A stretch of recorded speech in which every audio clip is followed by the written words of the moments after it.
Hi guys! Welcome back to the channel. In today's video I'll show you how to fix the issue of Snapchat public profile not showing up. If you're trying to create or view your public profile but it's missing, just follow these quick steps.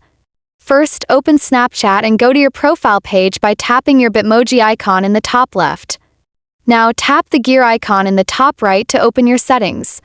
Scroll down and look for an option called See Me in Quick Add or See Me in Find Friends. Tap on it and make sure it's turned on. This setting helps others discover you, and it's necessary for the public profile to appear. After that, go back to your profile screen and you should now see the public profile section.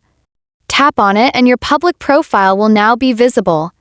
You can view it, customize it, and start growing your presence on Snapchat. And that's it. If this video helped you out, be sure to like, comment, and subscribe for more quick tips and tutorials. Thanks for watching, and I'll see you in the next one.